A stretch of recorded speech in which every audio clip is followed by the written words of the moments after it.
ಅಪರೂಪವಾಗಿ ನಮ್ಮ ಕಾಲೇಜ್ ರಸ್ತೆ ಹಿಡಿದು ಹೊರಟಿದ್ದೀರಾ? ಅಂಬಿಕಾ, ಪ್ರತಿನಿತ್ಯ ನಿನ್ನನ್ನು ನೋಡದೆ ಹೋದರೆ ನನ್ನ ಮನಸ್ಸು ಏನೋ ಕಳೆದುಕೊಂಡಂತೆ ಭಾಸವಾಗುತ್ತದೆ. ನಿನ್ನ ಪ್ರೀತಿಯ ಸಂಕೋಲೆ ನನ್ನನ್ನು ಬಂಧಿಸಿಬಿಟ್ಟಿದೆ. ಕ್ಷಣ ಕ್ಷಣಕ್ಕೂ ನನ್ನ ಮನ ನಿನ್ನ ಪ್ರೇಮ ಪುಟದಲ್ಲಿ ಪ್ರೇಮದ ಪಕ್ಷಿಯಾಗಿ ಹಾರಾಡುವ ಹಂಬಲ ನನ್ನ ಮನದಲ್ಲಿ ತುಂಬಿಕೊಂಡಿದೆ. ಅಷ್ಟೇಕೆ ಅವಸರ ಅರವಿಂದ್? ಈ ಹೆಣ್ಣು ಹುಟ್ಟಿ ಬಂದಿರುವುದೇ ನಿಮಗಾಗಿ. ನಿಮ್ಮ ಹೃದಯದ ಹಂದರ ಶಾಶ್ವತವಾಗಿರಲು ಬಲ ತೊಟ್ಟಿದೆ ನನ್ನ ಮನ. ಪ್ರೇಮದ ಪ್ರತೀಕವಾಗಿ ಬಂದಿರುವ ನಿಮ್ಮ ಪ್ರೀತಿ ಮುಂದೊಂದು ದಿನ ನೀವೇ ನನ್ನ ಭಾವಿ ಪತಿಯಾಗುವೆಂದು ಭಾವಿಸಿಕೊಂಡಿದ್ದೇನೆ. ಮೇಲಾಗಿ ಇದಕ್ಕಾಗಿ ತಾವು ಭಯಪಡುವ ಕಾರಣವಿಲ್ಲ. ಯಾಕಂದ್ರೆ ನೀವು ನನ್ನ ತಾಯಿ ತಮ್ಮ, ಅಂದ್ರೆ ನನ್ನ ಸೋದರ ಮಾವ ಎಂದಿದ್ರು ನಾನು ನಿಮ್ಮವಳೇ. ಆದರೂ ಅಂಬಿಕಾ, ಆ ಬ್ರಹ್ಮನ ಬರಹದಲ್ಲಿ ಏನಿದೆಯೋ ಗೊತ್ತಾಗ್ತಾ ಇಲ್ಲ. ನಮ್ಮ ಗುರಿ ಮುಟ್ಟುವವರೆಗೆ ನಮ್ಮನ್ನ ಹೆತ್ತವರಿಗೆ ನಾವೆಂದೂ ವಿರೋಧವಾಗಬಾರದು. ಅದರ ಬಗ್ಗೆ ಯೋಚನೆ ಮಾಡುವ ಅವಶ್ಯಕತೆ ಇಲ್ಲ. ನನ್ನ ಹೆತ್ತಪ್ಪ ನನ್ನ ಮನಸ್ಸಿಗೆ ನೋವಾಗುವಂತೆ ಎಂದೂ ನಡೆದುಕೊಂಡಿಲ್ಲ.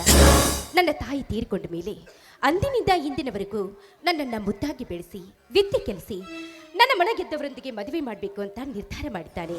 ನಾಳೆನೇ ಈ ವಿಷಯವನ್ನ ನಮ್ಮ ತಂದೆಯವರಿಗೆ ತಿಳಿಸ್ತೀನಿ. ನಿನ್ನನ್ನು ಒಪ್ಪಿಕೊಳ್ಳೋ ನಿನ್ನ ನಂಬಿಕೆ ನನ್ನಲ್ಲಿದೆ. ಅಂಬಿಕಾ, ಒಂದು ವೇಳೆ ನಿಮ್ಮ ತಂದೆ ಒಪ್ಪದಿದ್ರೆ? ಕೆಟ್ಟದ್ದನ್ನ ನಾವ್ಯಾವತ್ತೂ ಬಯಸಬಾರ್ದು ಅರವಿಂದ್. ಒಳ್ಳೆಯದನ್ನೇ ಬಯಸಬೇಕು. ಅಂದಾಗಲೇ ಮಾತ್ರ ದೇವರು ನಮಗೆ ಒಳ್ಳೆಯದನ್ನೇ ಮಾಡ್ತಾನೆ. ನನ್ನ ಬಯಕೆಯ ಬಾಗಿಲು ಯಾವತ್ತೂ ಮುಚ್ಚಿಲ್ಲ. ನನ್ನ ಹೆತ್ತಪ್ಪ ಒಂದು ವೇಳೆ ಒಪ್ಪದೇ ಇದ್ರೆ ನಮ್ಮ ಪ್ರೀತಿ ಎಷ್ಟೇ ಪ್ರಳಯವಾದರೂ ಚಿಂತೆ ಇಲ್ಲ. ನನ್ನ ಪ್ರಾಣದ ಅರಿವು ತೊರೆದು ನಿಮ್ಮ ಪ್ರೇಮದ ಸಂಗಾತಿ ಆಗ್ತೀನಿ. ಇದಕ್ಕೆ ಶಿವನ ಸಾಕ್ಷಿ ಮಾಡಿ ಹೇಳಿದೆ. ಅರವಿಂದ್, ಒಂದು ವೇಳೆ ನೀವೇ ನನ್ನನ್ನು ಮರೆತು ಮತ್ತೊಂದು ಹೆಣ್ಣನ್ನ ಮದುವೆಯಾದ್ರೆ? ಅಂಬಿಕಾ, ಈ ಮಾತು ನನ್ನ ಕನಸಿನಲ್ಲಿಯೂ ಸಹ ನೆನೆಸಲಾರೆ. ನನ್ನ ರೋಮ ರೋಮಗಳಲ್ಲಿ ನೀನೇ ತುಂಬಿಕೊಂಡಿರುವೆ. ಒಂದು ದಿನ ನಿನ್ನನ್ನು ನೋಡದೆ ಹೋದರೆ ಅಂದು ನಾನು ಉಪವಾಸ ಮಲಗುತ್ತೇನೆ. ಉಂಡರೂ ಸಹ ಅದು ವಿಷವಾಗುತ್ತದೆ. ಮರೆತು ಮಲಗಿದರೆ ಆಕಾಶನೇ ಕತ್ತರಿಸಿ ತಲೆ ಮೇಲೆ ಬಿದ್ದಂತಾಗುತ್ತದೆ.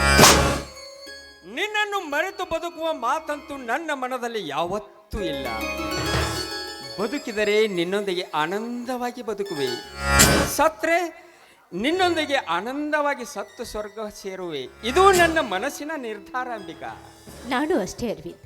ಈ ದೇಹದ ದೇವರೇ ನೀವೆಂದು ನಾನು ತಿಳಿದುಕೊಂಡಿದ್ದೇನೆ. ಈಗ ನಾವಿಬ್ಬರು ಮಾನಸಿಕವಾಗಿ ಮದುವೆಯಾದಂತೆಯೇ ಸರಿ. ಮತ್ತೆ ಮದುವೆ ಎಂಬ ಮೂಢನಂಬಿಕೆಗೆ ಮುತ್ತಿಡುವುದು ಬೇಡ.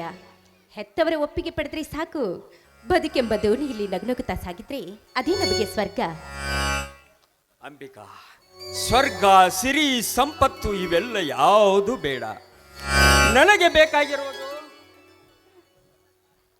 ಬೇಕಾಗಿರುವುದು ನಿನ್ನ ಪವಿತ್ರವಾದ ಪ್ರೇಮ, ಶ್ರೀಮಂತಿಕೆಯ ಶೀಲ, ಸ್ವರ್ಗದ ಸಮಾನತೆಯ ಈ ನಿನ್ನ ಸೌಂದರ್ಯ, ಶ್ರೀಗಂಧದ ಪರಿಮಳದಷ್ಟು ಪರಿಶುದ್ಧವಾದ ಈ ನಿನ್ನ ಗುಣ.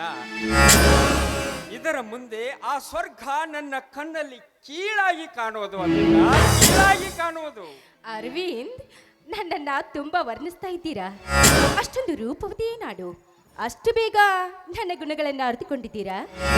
ಅಂಬು ಅಂಬು ಅಂಬು, ಈ ನಿನ್ನ ಸೌಂದರ್ಯದ ಮುಂದೆ ಆ ರಂಭೆ, ಊರ್ವಶಿ, ಮೇನಕೆ, ಶಿಲೋತ್ತಮೆ ಸಮಾನ.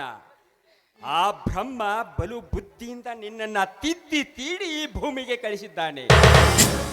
ಬಂಗಾರದ ಪಣತಿಯಲ್ಲಿ ದೀಪ ಹಚ್ಚಿ ಹುಡುಕಿದರೂ ನಿನ್ನಂಥ ಗುಣವಂತಿ ಸಿಗುವುದು ಕಷ್ಟ. ನೀನು ಅಪ್ಪಟ ಚಿನ್ನ. ಚಿನ್ನ ಎಂದಾದರೂ ಅದರ ಬೆಲೆ ಕಳೆದುಕೊಳ್ಳಬಹುದೇ? ಚಿನ್ನ ವಾಸಿಸುವ ವಸತಿ ಗುಡಿಸಲಾದರೇನು, ಅರಮನೆಯಾದರೇನು, ಅದರ ಬೆಲೆ ಒಂದೇ. ನೀನು ಬಂಗಾರದ ಗಿನಿ ಎಂದು ನನ್ನ ಹೃದಯದಲ್ಲಿ ಭದ್ರವಾಗಿ ಇಟ್ಟುಕೊಂಡಿದ್ದೇನೆ. ಮತ್ತೆ ಯಾರಾದ್ರೂ ಕದ್ದಾರು ಜೋಕೆ ಅರವಿಂದ್? ಕದಿಯಲು ಅದೇನು ಹೊರಗಿನವರ ವಸ್ತು ಅಲ್ಲ, ನನ್ನ ಎದೆಯಲ್ಲಿ ಮುಚ್ಚಿಕೊಂಡಿದ್ದೇನೆ. ನಿನ್ನ ಪ್ರತಿಬಿಂಬ ಮಾತ್ರ ಹೊರಗಿದೆ. ನಿನ್ನ ಅಂತರಂಗದ ಪ್ರೇಮ ನನ್ನ ಎದೆಯಲ್ಲಿ ಮರೆಯಾಗಿದೆ. ಅದನ್ನ ಕದಿಯಲು ಯಾರಿಂದಲೂ ಸಾಧ್ಯವಿಲ್ಲ. ಆದಷ್ಟು ಬೇಗ ಈ ವಿಷಯವನ್ನ ನಮ್ಮ ಮನೆಯಲ್ಲಿ ತಿಳಿಸಿ ನಾವಿಬ್ರು ಸತಿಪತಿಗಳಾಗೋದೇ ಒಳ್ಳೆಯದು. ನಾಳೆನೆ ನನ್ನ ತಂದೆಯವರಿಗೆ ವಿಷಯ ತಿಳಿಸ್ತೀನಿ. ಹೌದು, ಒಂದು ವೇಳೆ ನಮ್ಮ ತಂದೆಯವರು ವರದಕ್ಷಿಣೆ ಎಷ್ಟು ಅಂತ ಕೇಳಿದ್ರೆ ಏನಂತ ಹೇಳಬೇಕು? ವರದಕ್ಷಿಣೆ ನನಗೇನು ಬೇಡ. ನಿನ್ನ ತೂಕ ಇದೆಯಲ್ಲ, ನಿನ್ನ ತೂಕದಷ್ಟು ಚಿನ್ನ ಕೊಡಬೇಕು ಅಂತ ಹೇಳು, ಅಷ್ಟೇ ಸಾಕು. ಹೌದಾ? ಹೌದು. ಅಷ್ಟೊಂದು ಚಿನ್ನ ಎಲ್ಲಿಂದ ತರಬೇಕು?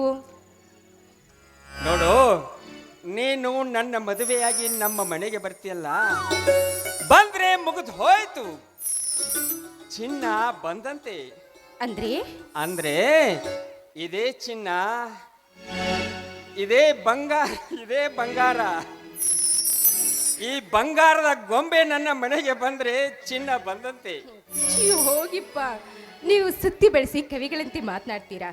ಹೆಚ್ಚು ಹೊತ್ತು ನಿಮ್ಮ ಮುಂದೆ ನಿಲ್ಲುವುದೇ ಬೇಡ. ಮತ್ತೆ ನನ್ನ ಮೇಲೂ ಯಾವ್ದಾದ್ರೊಂದು ಕವನ ಕಟ್ಟಿದ್ರು ಕಟ್ಟಬಹುದು ನೀವು. ಕವನ ಕಟ್ಟಬಹುದೇನು? ಈಗಾಗಲೇ ಕವನ ಕಟ್ಟಿದ್ದಾಗಿದೆ.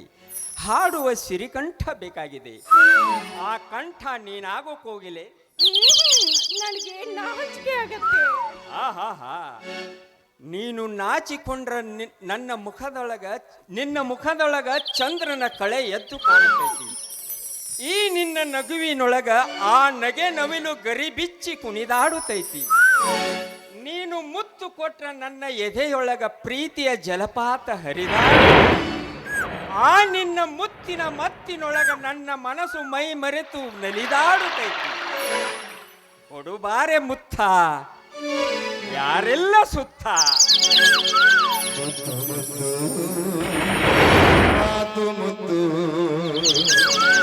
ನಿನ್ನ ಮುತ್ತು ತಂದ ಮತ್ತು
ಅಂಬಿಕಾ, ಅರವಿಂದ್, ಮತ್ತೆ ನಿನ್ನ ಭೇಟಿ ನಾಳೆ ಇದೇ ಟೈಮ್.